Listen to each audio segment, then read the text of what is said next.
This well-restored primitive skull depicts a full-grown adult without the appearance of deformities or any major lacerations. It is symmetrically balanced from wear and tear. This human skull is missing the jawbone. It is smooth in texture and a dirty yellow color from old age. The main focal point and emphasis is the hole in the top center above the forehead area. Trepanation, the oldest surgical procedure known to man, is the operation of making an incision into a skull for the practice of physical or mental treatment or examination. Practitioners were not prejudiced against gender, age, or race according to the prehistoric skulls discovered all over the world throughout history. The most common question is, why? Many medical philosophers, anthropologists, sociologists, and psychologists have offered their theories, but none know for sure how or why it originally began. Religious rituals, medical, and psychological explanations are theorized. Over vast time and space, 5 different trepanation methods have been identified, including scraping, grooving, boring and cutting, rectangular cuts, and drilling. This skull with frontal trepanation displays a common centered incision by scraping where indentation also appears. Surprisingly, this dangerous procedure is considered to have a low mortality rate. It was believed that trepanation would cure mental illness by allowing blood, air, evil vapors, and humors to escape. Hence the coined phrase for trepanation, the cure for madness. Ironically, reducing pressure or blood from the brain does relieve pain and manic episodes. Therefore, their common mentality had some truth to it. If all means fail, the last remedy is to open the fore part of the skull with a trepan, a distance from the sutures, so that the evil air may breathe out. A mania or melancholy, a cruciate incision is made in the top of the head and the cranium is penetrated to permit the noxious material to exhale to the outside.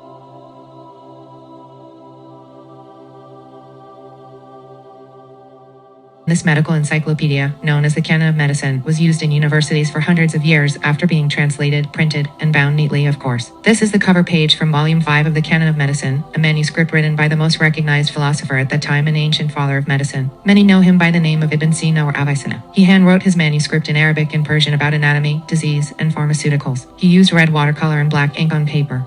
Though it may just look like curvy squiggles, the printed language, letter and word characters alone are beautiful artistic symbols. Despite being a cover page to his 5th volume, it appears scribbling was not below this great philosopher. The decorated centered focal point appears like doodles and circular florid, paisley patterns. Some of these designs can be found mimicked in future literatures to modern-day coloring books. Ibn Sina was influenced by earlier philosophers and physicians such as Hippocrates, Aristotle, and Galen. The Canon of Medicine is still used to this day. His connection to psychology can be found in his theories on psychological disorders. Ibn Sina pioneered psychophysiology. He studied and analyzed his patients and their correlations between their physical reactions and feelings. He recognized both could be altered together. Lovesickness was an ailment he identified when his patient's pulse would increase only when discussing their loved ones. He then began to associate other physical reactions with all emotions.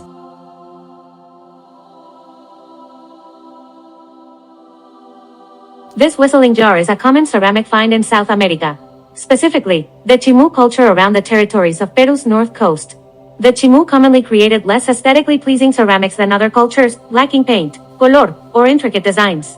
They are solely decorated through molded clay and subtle patterns such as textured lines, dots, and indents to mimic the design seen in their native beds, including a polka dot pattern, a rhythm of lines, alternating dots, eyes, and an upward pointed beak. When the clay is baked at high temperatures and deprived of oxygen, iron compounds in it become black, giving the jar its gray colors. However, the vessels are engineered with 2 round hollow interior spaces, a long spout, centered curved handle, and head with holes. This design allows for a whistling sound to be made when liquid moves around inside or is being poured out. The emphasis of this specific vessel chirps, sounding much like a tuitering bird. The symmetrical shape creates a balance aesthetically and auragi. In their forests there are many plants with hallucinogenic and psychedelic conscious alternating properties such as mescaline, opium, coca, and cannabis. These plants are believed to be used to make tea and served in ceramic vessels such as the Chimú whistling jar. At the time, this was their medicine. The connection to psychology can be linked to mental and physical healing, spiritual ceremonies, accompanied by much prayer, song, and dance to address trauma, anxiety, and depression. With all this combined, communal rituals became the ancient psychotherapy.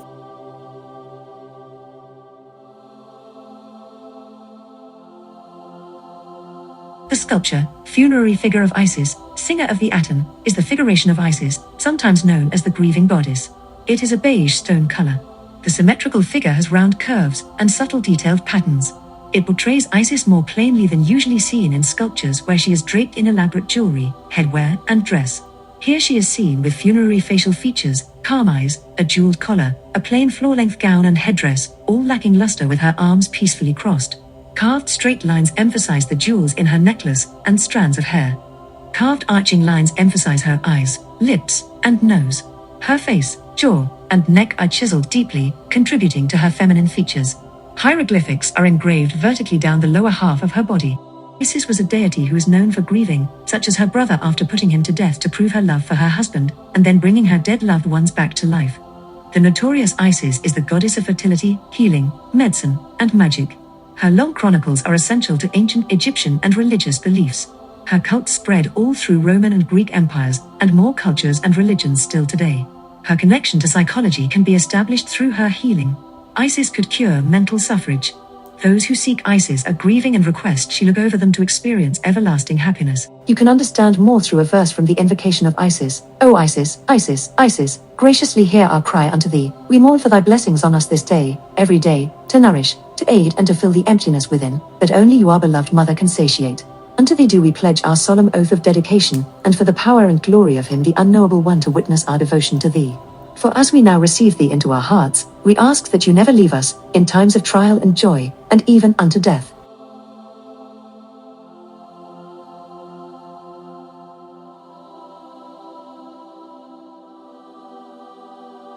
Painted mask or tapuanu is from the uncommon territories of Micronesia in the Caroline Islands found in the Saton Atoll. Saton is one of 4 islands in a closely spaced cluster of small islands. Saton, the main island, belonging to the Mortlock Islands with a population of roughly 5,000. The area's lagoons still home many wrecked ships and planes. This territory is where you would have found this tapuanu. This symmetrical tapuanu is made from the wood of a breadfruit tree, a coconut fiber string, and painted from natural pigments found in lime or calcium carbonate and coral soot. The brown wood is used as the base of the mask. Lime provides its bright white color and the soot its dark black color. White pigment is used in the face and the black paint is used for the eyebrows, lips, and the top and bottom outline of the mask. Coconut fiber string is used to fix the mask to one's head. This tapuanu has extremely narrow eye slits, portraying an ancestor character.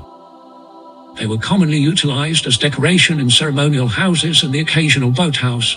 Ceremonial houses were the ideal settings for the performances by members of a secret society. These performances consisted of ceremonial rituals that included a lot of prayer, dancing, singing, and indulging. They wanted to appease the god of wind so they would protect their crops from hurricanes and storms. The connection to psychology is through their ceremonial rituals. In psychology, cognitive behavioral patterns can reveal a lot. And in this case, those patterns dictated the perceived fate of an entire culture.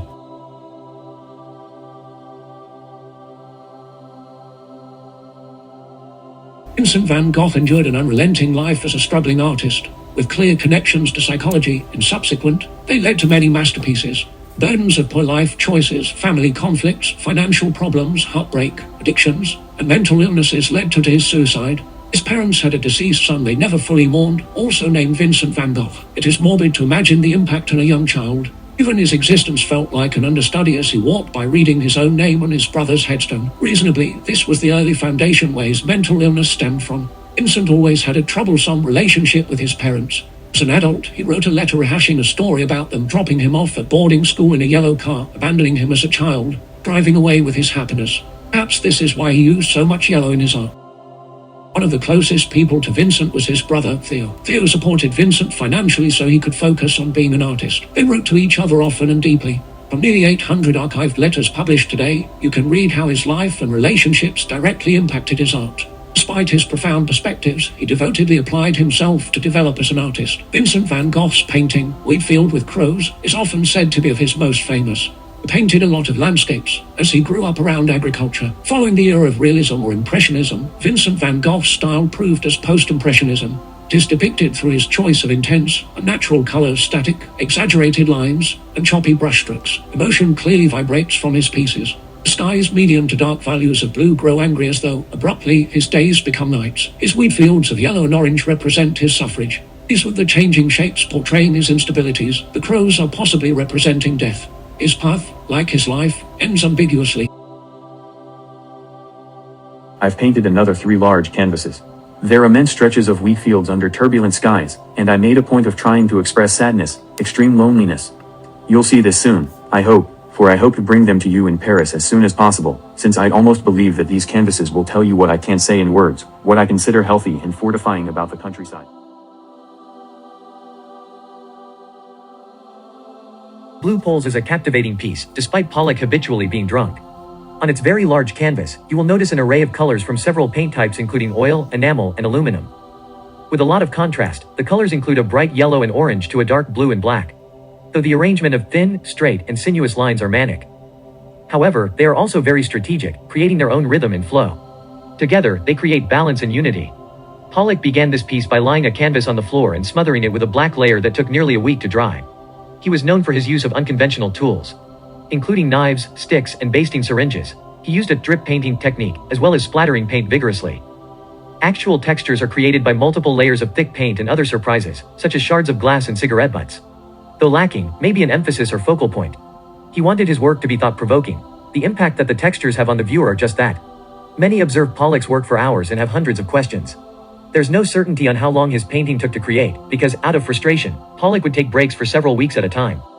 Pollock has a direct connection to psychology, as he self-medicated with alcohol, while struggling with depression, and some believed bipolar disorder as well, that all contributed to his maniacal art.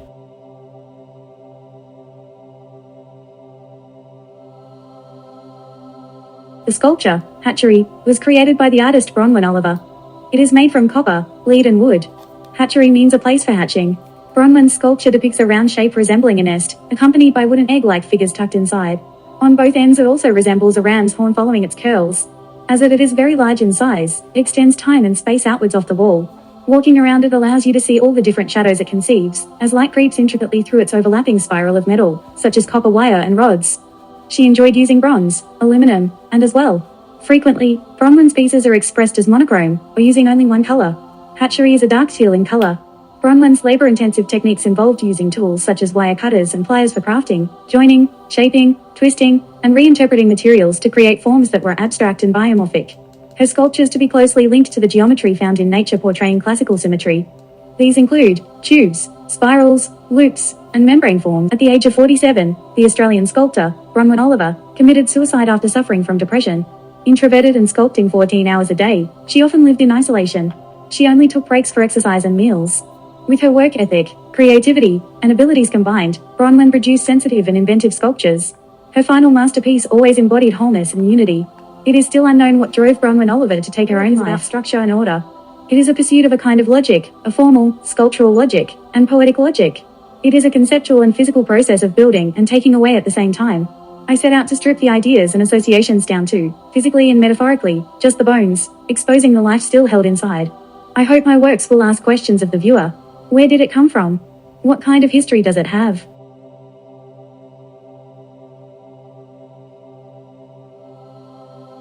Living with bipolar disorder, the Japanese glass artist Kazuki Takezawa advocates for mental health. In his exhibition Tamashibai, meaning small light/flame, Kazuki explores the significance of light and includes lots of elements of protection. He curates pieces compounding multi-component sculptures, vessels, and installations. He considers each piece a vestige from his life experience, especially his suffrage from depression. He uses glass to explore his interpersonal truths and to destigmatize mental illness. In pursuance to acknowledge the disregarded community also suffering from mental illness, he designs pieces that represent mental health, physically and metaphorically. Just as he encourages others to self-reflect, his glass pieces both refract and reflect light, as they can be partially or completely transparent and opaque. Everyone has their ups and downs and seeks protection, like celebrating a new life and then mourning an old one, or feeling on a love high and or on a heartbreak low. The Guardian is a glass-blown sculpture that greets you at the entrance of the Tamashibai exhibition. This sculpture is a standing vessel that was inspired by guardians known in Japanese culture and their role as protectors, as well as their garment characteristics and their representation, such as their tall stature. Emphasized designs with horns on the lid symbolize protection. The glass feathers ornament the Guardian's body.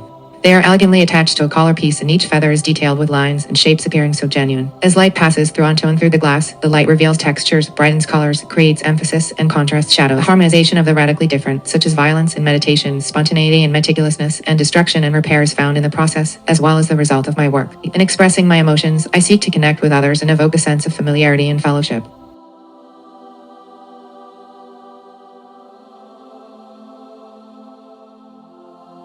The photograph, Ego Death Becoming a No One, is by the artist Sokumela, who suffers from anxiety and depression. In numerous interviews, he shares how he uses his photographs with the ambition to educate and destigmatize mental illness, specifically in the African community.